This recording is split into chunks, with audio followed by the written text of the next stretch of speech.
भुसावळात आढळला 73 लाखांचा नशेचा मेथाक्वालोन पदार्थ।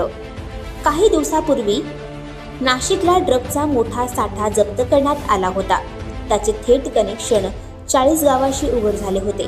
अशातच आता पुन्हा भुसावळ येथे बाजारपेठ पोलिसांनी 2 जणांना ड्रग्ज बाळगत असताना राष्ट्रीय महामार्ग 53 वर अटक केली।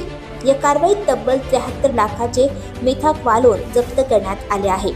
नाशिक येथे मेथाक्वालोन नावाच्या ड्रगचा मोठा साठा जप्त करण्यात आला होता।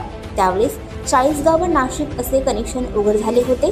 त्यानंतर अल्पशा प्रमाणात जळगावमधून मेटाक्विन नावाचा अंमली पदार्थ जप्त केला होता। आता पुन्हा मोठा साठा सापडल्याने खळबळ उडाली आहे।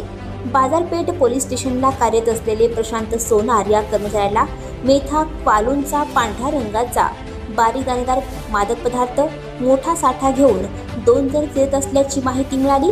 याबाबत DYSP कृष्णांत पिंगळे, बाजारपेठ पोलीस निरीक्षक गजानन पडघम व इतर सहकाऱ्यांनी राष्ट्रीय महामार्ग क्रमांक 53 वर असलेल्या हॉटेल मधुबन जवळ 2 जणांना संशयितरित्या फिरत असताना अटक केली।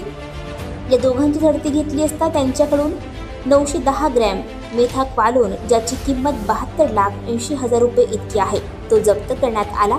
मेथाक्वालोन साठा व 20,000 किमतीचे 2 मोबाईल जप्त केले। संशयित आरोपी कुणाल भरत तिवारी राहणार तापी नगर भुसावळ, जोसेफ जॉन वाडाल्यारेस राहणार कंटेनर यार्ड भुसावळ या दोघांना ताब्यात घेतले असून त्यांच्याविरुद्ध प्रशांत सोनार यांनी दिलेल्या फिर्यादीवरून गुन्हा दाखल करण्यात आला आहे। पुढील तपास PSI मंगेश जाधव करीत आहेत। पोलीस कर्मचारी व अधिकारी 3ऱ्या आरोपीच्या शोधात गेल्याची माहिती सूत्रांकडून मिळालेली आहे।